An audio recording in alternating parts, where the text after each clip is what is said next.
You ready? Yep, I'm ready to go. Okay.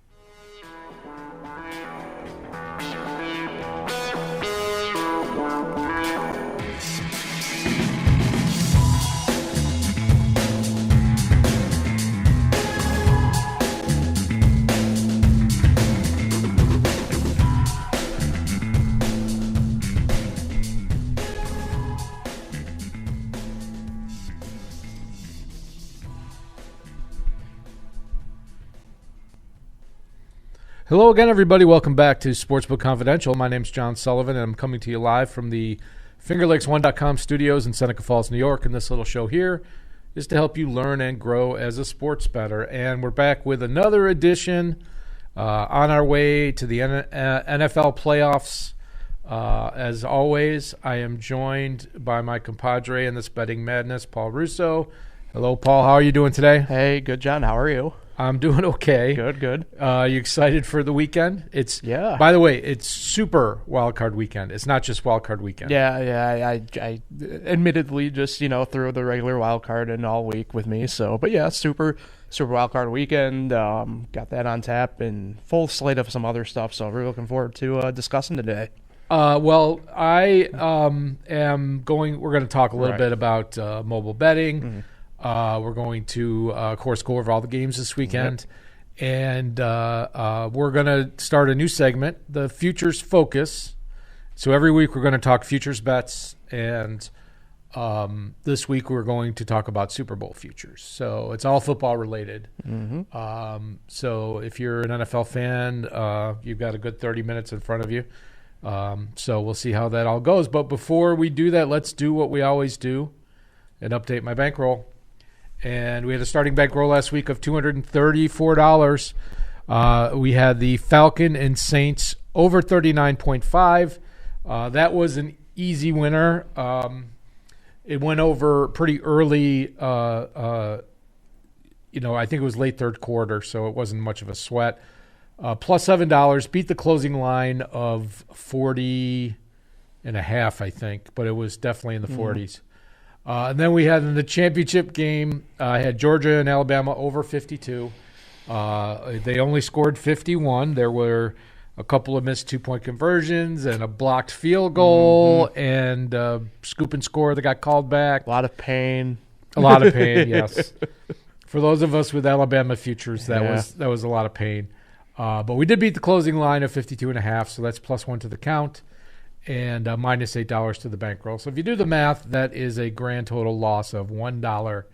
And we're $233 now. And dividing by 30, as I like to do, to adjust my bet size, makes my new bet size, once again, $8 going forward. And the count, we added plus 2 to our new count is plus 16. For those of you that don't follow that number regularly, if we beat the closing line, we give ourselves a plus 1. If we match the closing line, we get a 0, and if we don't beat the closing line, we get a minus 1. And if your number stays positive as you go through the season, that means you're beating the closing line more often than not, which means we're finding value in our wagers. So another wish-washy week for the bankroll, but hopefully we can bounce back this week with some football plays. So let's talk quickly about local news, mobile betting in New York. And I just put some quick stuff up here. There are 9 different companies that have been approved to launch online wagering in the state. And I don't remember all of them off the top of my head, but I know the 4 that are currently active, where if you're a New York resident, you can download their apps or go to their websites and place a bet over the internet or over your phone. And that includes, of course, DraftKings, FanDuel, Caesars, and Bet Rivers. And I've had a little bit of experience with all 4 of them so far. I don't know about you. Let's talk for a second about how was your week? Yeah. So, with mobile wagering. So I've experienced with 3 of the 4. The only one I haven't ventured into yet is Bet Rivers, and I plan to do so this weekend, admittedly. But yeah, so far I've been mostly on the DraftKings side. I know we talked a little bit pre-show, and I know plenty of people have whether it was like group chats I'm in with, whether it's like my baseball team in the summer I'm with, or just friends reaching out. We're all in agreement that the Caesars app acting up over the weekend kind of dampened the mood a little bit. Everybody's a little sour about that. So I had a little bit of issues with that, and FanDuel had a little bit of a technical glitch as well at one point. But overall, at least in my mind, DraftKings and FanDuel overall have probably been,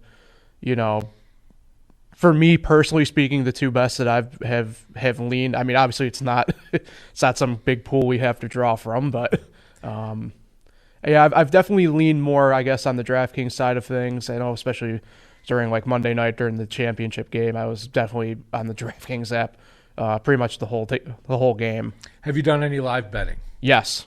Yep. Start with obviously the national championship game. Especially when Alabama was down 9-6.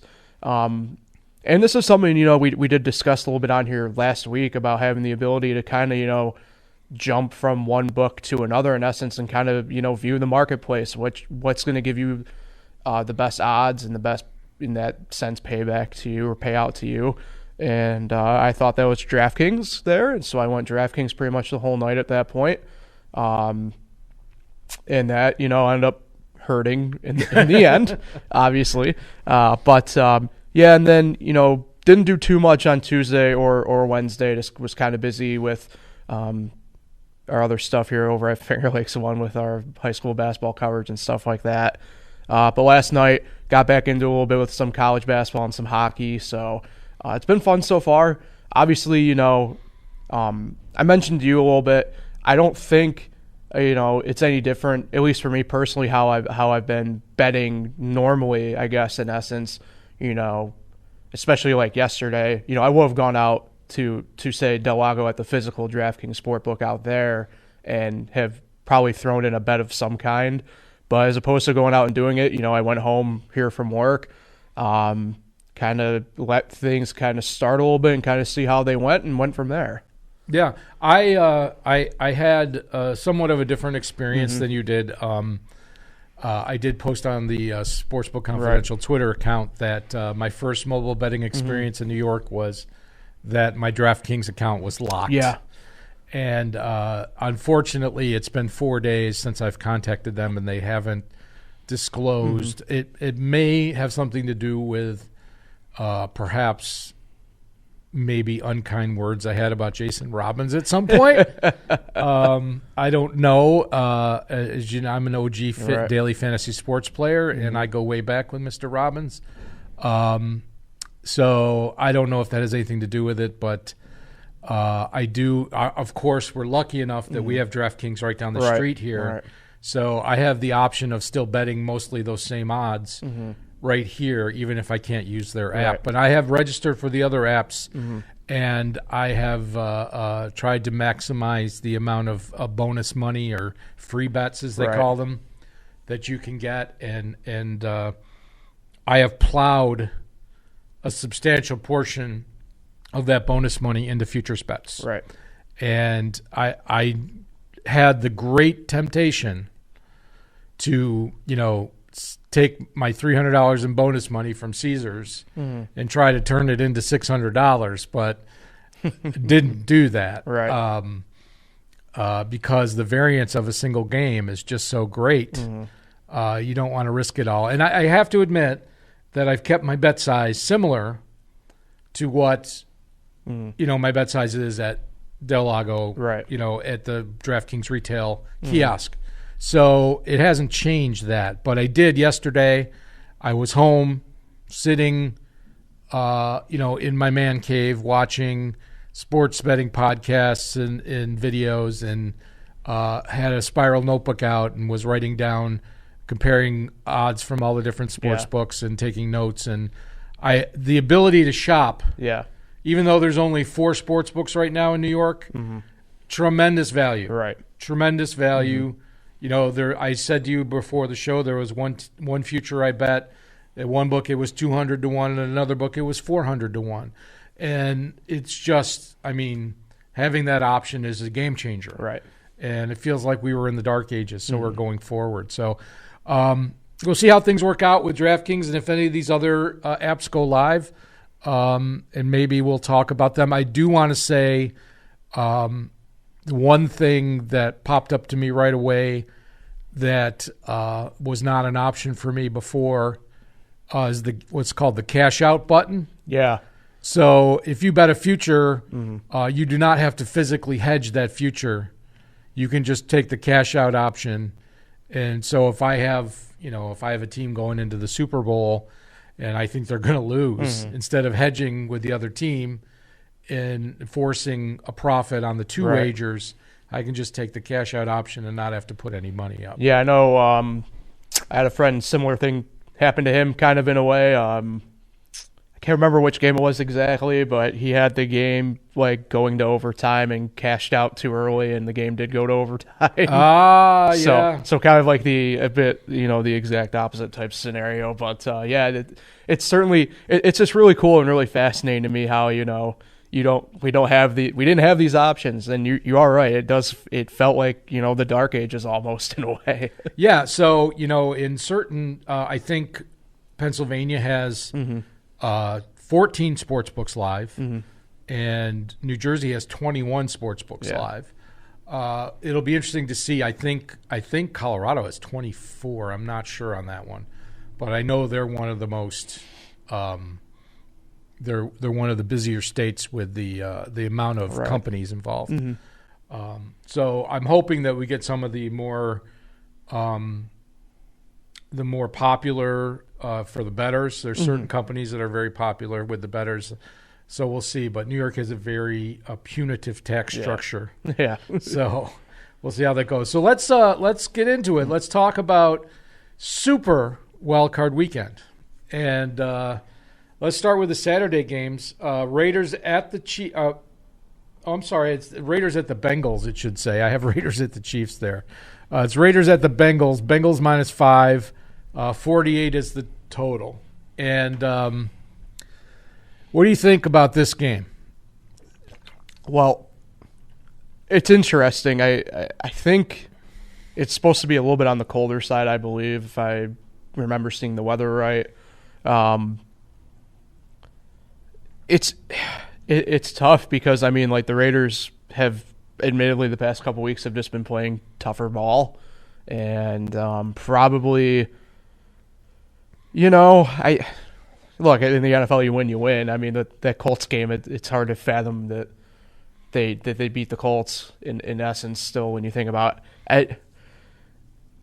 I really do like Cincinnati here, but 5.5 seems a little bit, I don't know if maybe big's the right word, but I certainly would have imagined it probably being a little bit closer to maybe the 3 or 3.5 mark than 5.5.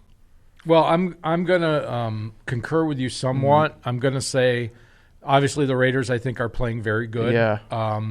They're kind of in this go narrative street and say why not us type of thing. They have played over the last 3 to 4 weeks for the most part competitive football, which means either they've pulled out a win or stayed within a score. Yeah. So I need 6 to think about this and 6.5 to take the Raiders. Yeah. That's how I feel about this game. I feel like 49. If it's going to be that cold, I think like the under. Well, it opened at 49. Now it's down to 48. I'd want 49 if I was going to take the under.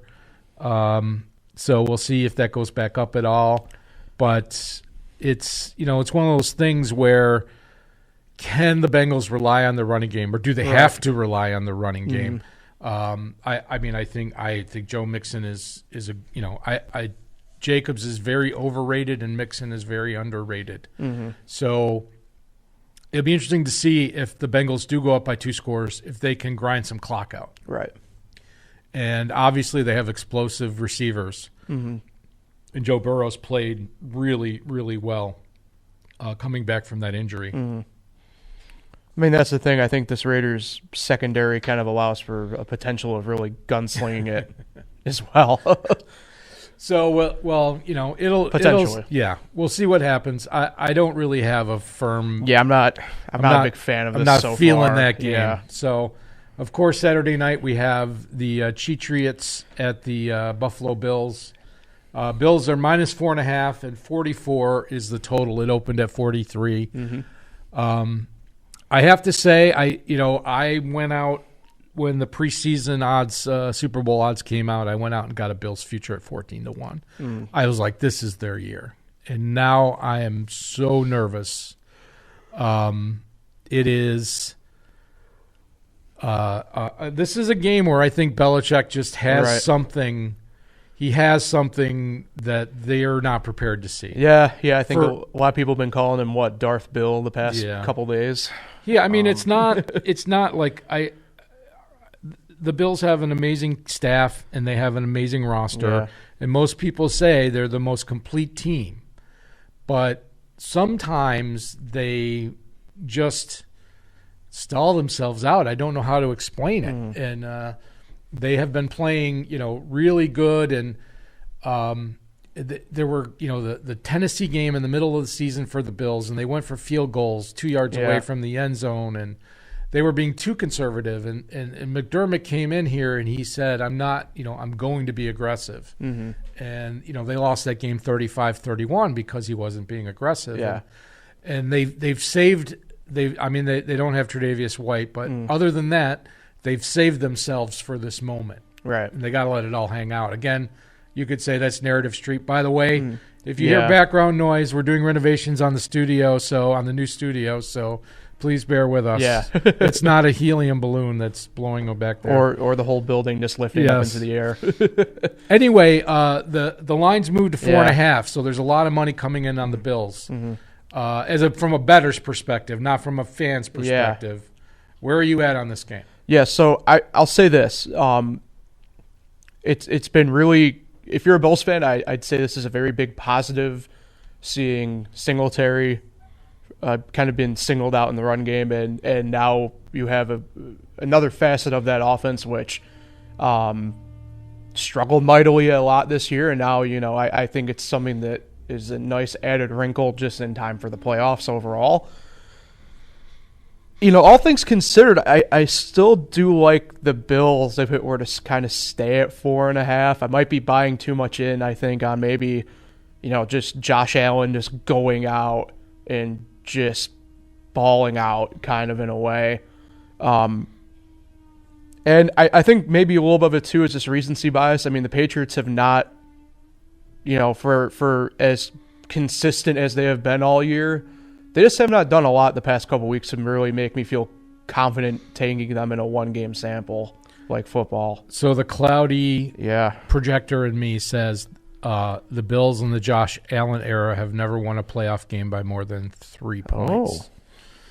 So shows how much I know there. Yeah, I think it was I take that back. Was the Ravens game 13-3 or 13-10? I can't remember last year. Yeah. So, I can look that up quick. Well, no, but I'm just saying they beat the Colts last year by 3. Yeah. And they lost in overtime to Houston the year before that. So I'm like 4.5 is a lot. There's a lot to ask here. I don't know. So I again, another game that I really don't have a feel But maybe just I don't want to push the thing here, but maybe this is if they don't do it now, then when will they do it type scenario. Yeah, I agree with you. I agree with you. All right, let's move on to the next one.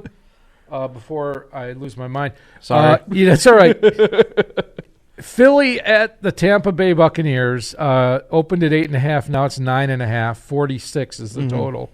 So what do you make of this game? I find these numbers pretty interesting. Actually, they're interesting. I really do like the over in this game. All things considered, I think a lot of that is probably relying mostly on the Buccaneers. And the adage that that they're going to give up some points at some point on defense. The Eagles have, they've tend to establish the run game, or at least very singled out the RPO very quickly usually. It's just tough for the Eagles all year. I mean, it really got to give credit to Jalen Hurts because I feel like in a lot of situations he's kind of thrown the team on his back and kind of have gone. Yeah, he's performed very well this year. I like your play on the over. Mm-hmm. I don't like the number. But I would like it if it somehow were to be able to come down a complete point. Yeah, I don't know if it's gonna happen, but you're gonna have Tampa Bay is gonna want to throw the ball. Yeah, and Tampa Bay is going to want to force Philly to throw the ball. So that means more throwing, more possessions, more stop clock. Yeah. So that means more points. So I like your thinking there. 9.5 though. This game is. I mean, I guess it's kind of ridiculous to say it's either going to be close or it's not. But I mean, that's true technically. Yeah, but, I mean, but it's like one of the. I think it's either going to be 17 points or 4 points. Right. You know what I mean? And that's the thing that I'm with you with on that line. I know depending upon what you're looking at. I mean, it just I'm with you. I can't see a way that the Buccaneers kind of don't boom or bust this scenario in a way. I do see if for some reason it gets into the middle of the fourth quarter. And the Bucs are up by 6 or 7. I see them trying to do 4-minute drill and running. Right. I do not know if Fournette is back. Is he back? Do you know offhand? Yeah, that part I have not seen yet. Yeah, so I haven't heard anything. So, but they do have a couple other running backs, and didn't they sign Le'Veon Bell? Yeah. To run out the clock. So I would not be surprised if it was a single score game and they be conservative at the end. Right. But on the other hand, I could see them going, especially at the end of the first half, trying to go for that extra score. Yeah, for sure. So I do like the over there. Would like to see 45, but we'll see how that one works out. And then the middle game on Sunday is the 49ers at the Cowboys, kicking it old school. Cowboys are -3, and 51 is the total. That total really hasn't moved. What are you feeling on this one? So all week I've felt that this game out of them all has the most toss-up potential where I don't know.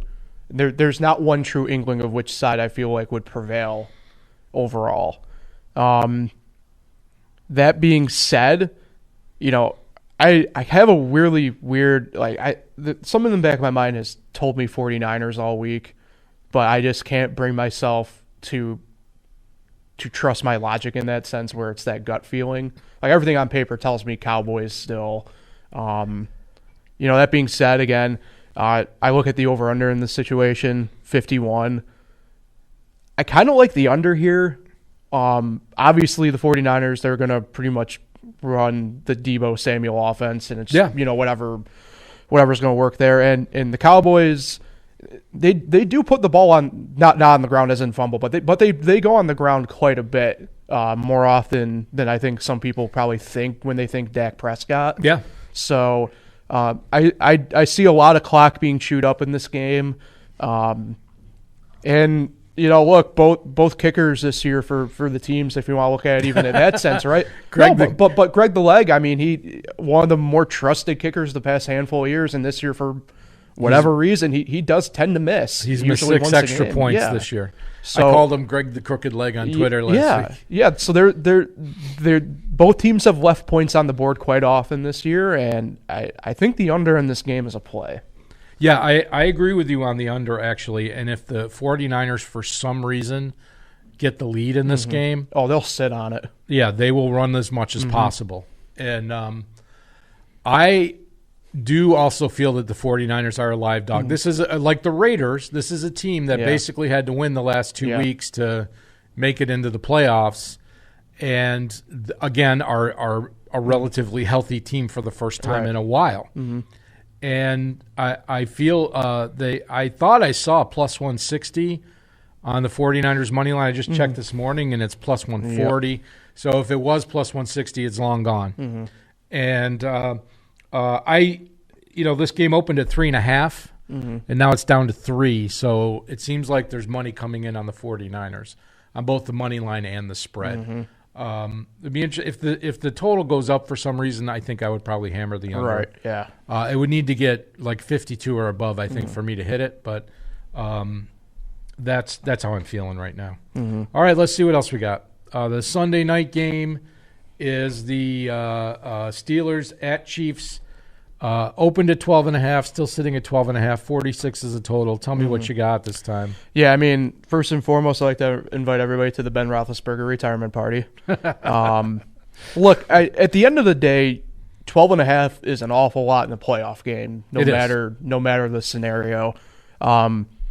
Borderline kind of feels like one of those out of principle plays you might have to just kind of lay some money on that line. But all things considered, I still think the Chiefs are going to win this. Obviously, depending upon how you wager out there, you might not get a ton of money on that money line, but then 46 is another interesting over under. I don't have a really good feeling either way. Just we've seen kind of how both offenses can be at times this year, and both obviously, the Steelers have been more glaring because they tend to either take a while to get going. Yeah. And then on the Kansas City side, Patrick Mahomes, although he has calmed down as the season progressed, I mean, he still is leaving a lot of balls to chance when they go through the air. So that over-under, I'm not a big fan of the 46 either way. I just don't like the vibe off of it. Is there an over-under on the number of Jackson Mahomes TikToks? Let's see. They're playing Pittsburgh. I'll go 2.5. so hammer that over. Hammer that over. So everybody, I consume a lot of betting content online. There's really not that much in print anymore, but nobody has said anything about laying money or putting money on the taking points with the Steelers or betting the Steelers. But at the same time, the line has not moved, which really strikes me as odd. I think the total has moved. I think it started at 45, but they played 3 weeks ago, something like that, and it was 36-10 was the final, something like that. Yeah. So that's 46 points. I don't really expect it to be any different, whether it's I'm not saying the margin of victory, but the total amount of points. Right. And the prospect for poor weather, the system that's coming through this weekend that's going to hit us here in the Finger Lakes Sunday night to Monday night is already going to be through there. Right. So I'm not anticipating a bad weather game. Yeah. I think another thing, too, is another, I guess, intangible aspect of it in that sense is, I mean, Pittsburgh is going to be going out there with that nothing-to-lose mentality. Of course. Of course, but the big question is, do they – I mean, like, if the thing that I would be praying for if I was Mike Tomlin is a snow game. Right. Or a really bad weather game. Something where you can for sure just turn to Najee Harris and kind of let it ride. Yeah, so – it's not like the Chiefs don't have their own horses. Or just hope that Andy Reid goes back to Andy Reid. Philly Andy Reid managing timeouts, Philly, burning timeouts, Philly. Yeah. Andy Reid. So, all right, one more game. Cardinals at the Rams on Monday night to cap off history. Super wild card weekend. 49.5 is the total in -4. What do you think? I love the Cardinals. I think a lot of it just is I don't know what Rams team you're going to get. This Cardinal defense is going to be, if not 100%, close to 100%. I mean, it sounds like J.J. Watt is now on track to possibly be playing on Monday somehow. That being said, I mean, personally speaking, I would love if that over-under just came back a half point right at 49, so I have that safety net of a push if necessary. But I do like the over in this situation as well. Two offenses that definitely are not afraid to just let it air out and just kind of let it ride. So we know that according to reports that DeAndre Hopkins is out. Oh, okay. I did not know that portion of it. Although I did see a tweet yesterday and somebody snapped Larry Fitzgerald at the LA airport. Oh, no. Oh. I'm starting. So what? Eric Weddle can guard him? Like, I don't know. I'm just making a rumor, but that is a real tweet. Somebody did snap a picture of him at the L.A. airport this couple days ago or yesterday. So he is in L.A. I'm not saying he's playing, but speculate. I'm starting a nasty rumor just to try to get a better line. But I actually think the Cardinals are a live dog here. Yeah. It's plus 160 on the money line. That's not a horrible number. No. I would like to. I mean, 5.5 I think would be a great number to bet the Cardinals. And once it gets past 4 to go to 4.5 to 5 to 5.5 doesn't take a lot. Right. I think a lot of people are going to be trying to get even after losing on Sunday. So we'll see how that goes. As far as the total goes here, I'm actually at 49.5. I'm actually thinking the under on this game. I really do think that the first of all, I don't know if you remember the last time the Rams made a run to the Super Bowl. Sean McVay would radio Jared Goff the secondary play call with like less than 10 seconds on the play clock. And Bill Belichick just exploited that, and they were not prepared, and they didn't have a system to run a hurry-up offense. And they got smoked in the Super Bowl. It was only 13-3, but their offense got shut down. Yeah. Sean McVay does not make adjustments in the first half, and he scripts a lot of plays, and he's going to use a lot of clock. And if Aaron Donald shows up and J.J. Watt shows up, and the defenses for the most part show up, I mean, I don't know if they're going to be able to stop Cooper Kupp, but we'll see. Maybe. I mean, Sony Michel has not. Yeah. He averages under 3 yards a carry or something like that. It's not been impressive. So he's great at getting those 2 yards a carry, but he's good at converting those 2-yard carries. But am I becoming a Stafford apologist then? I'm not a fan. He really has played somewhat ordinary the last few weeks. Yeah. Although he plays hurt a lot, and we may not know how hurt he is. Yeah. But I like the under there. So that may be a play for me. And speaking of which, let's just wrap things up, and we'll go right to my plays, and then we'll let the good people of the internet go about their day. So for me, I'm on 49ers, but I'm going to take them at 3.5 minus 110 right now at DraftKings. I will shop, of course, for the best line, but I will take the hook at minus 110. I probably should have bet it earlier. And then I'm taking the Rams and the Cardinals under 49.5 minus 110. So what do you got? What is your play of the weekend? Yeah, I'm following you with the 49ers. I think I'm going to end up having to do that. So that's just my personal theory, though, if someone's just barking at you to do it. So I'm going to go with the 49ers as well. Then I'm going to do that over 46. Well, over 46 right now anyway in the Eagles-Tampa game. Okay. Yeah, I like that one. Yeah. I like that one. So, interesting week. Hope you enjoy the football this weekend. You as well, everybody.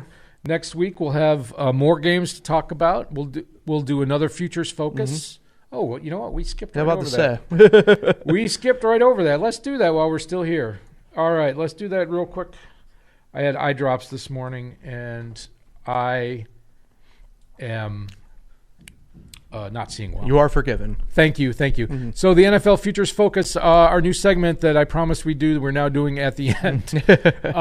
Here are the Super Bowl futures. I'm running them down real quick. Packers plus 380, Chiefs plus 450, Bills at 8-1, Bucks at 8-1, Titans at 8.5-1, Rams 10-1, Cowboys 12-1, Bengals 18-1, 49ers 20-1, Patriots 22-1, Cardinals 25-1, Eagles 60-1, Raiders 60-1, Steelers 90-1. See you later. So, what jumps out at you when you look at those odds? Well, I mean, for me, the Buccaneers, I'd say. I mean, I think it just goes back to being it's hard to go against Brady when push comes to shove in a lot of situations. The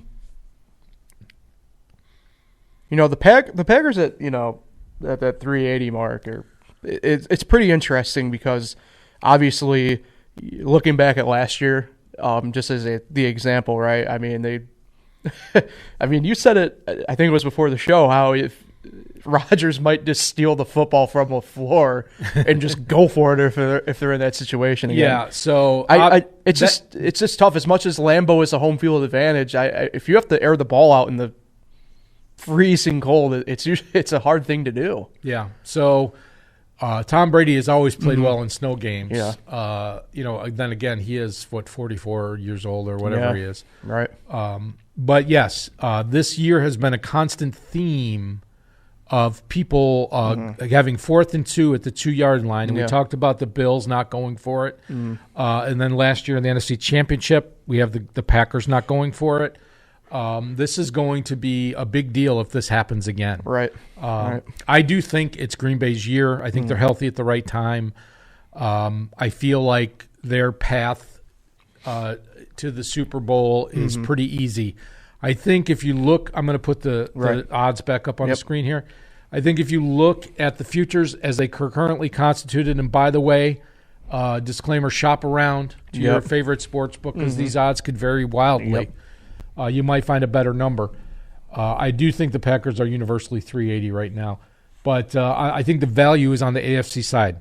Yeah. And I think the Bills and the Titans, both at 8-1 or 8.5-1, are great numbers. And there are some people that think, I mean, if the seeds go according to plan in the AFC, it's the Bengals and the Titans. Right. And a lot of people think that that's a winnable game for the Bengals. And 18-1, if they make the AFC Championship, you can hedge out. Yeah. So if your team can make the Final Four, the conference championship round, you can hedge out your future. I feel like that's a value. All the value, I think, is on the AFC side. Yeah, I'm in agreement there. And, I think the key part in the tell on that is, Green Bay, obviously, they're the favorites of the NFC. They have the bye. They're the number 1 seed.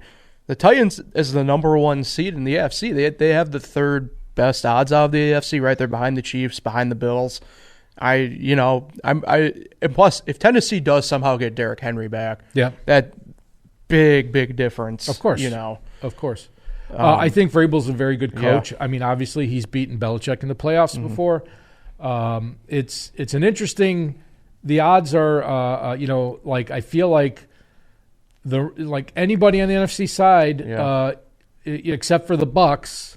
Obviously, the Bucs are the number 2 seed, but they got to go through Green Bay. Yep. I don't think those are bad odds on Tampa Bay, but I feel like your only other option is if you can find somebody that would make it to the NFC Conference Championship where you can hedge out. Yeah. Like if the 49ers somehow made it to the Conference Championship or the Cardinals. Yeah. You could, take that 25-1 and hedge it out for a profit. Yep. So it's a very interesting playoff scenario, and I'm sorry I forgot to do this first, but I feel like I already have a future on the Bills, and I have a future on a few other teams that are going to lose. And it's not the attitude. Yeah, I know that's not the attitude, but they're still live tickets to me, so I'm going to be rooting for them. Exactly.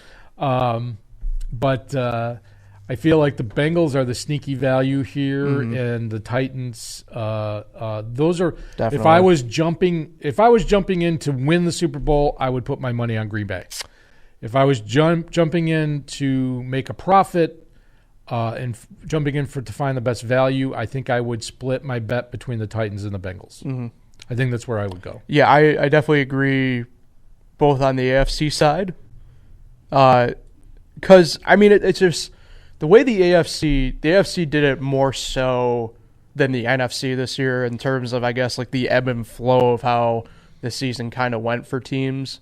I guess maybe really outside of Tennessee, but even then they weren't susceptible to having this really, a valley of a week. There's going to be I can just sense this weekend having some huge ref call or some controversy coming up, bubbling up out of nowhere. Yeah, you bring up a good point because the networks have been hyping up this weekend now for the better part of really the second half of the season.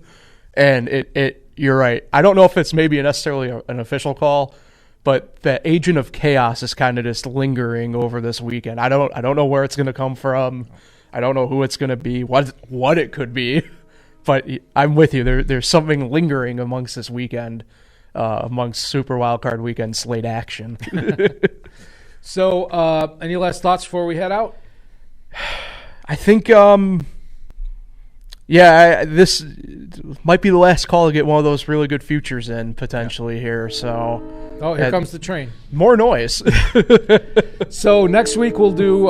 Thanks for sticking around and spending time with us this week. And next week we'll do another future segment on something not football. And we haven't decided which one we're going to do yet, but we have a bunch of them lined up. But we'll check in on futures every week to see if values have changed and whatnot, and give a little talk about that, because I found a lot of success and profit betting on futures, and I think you should give it a try. Yep. All right, so let's have a great week of football, and we'll talk about the chaos next week. Let me play the outro music for everybody, and we'll try to go get some winners. Take care.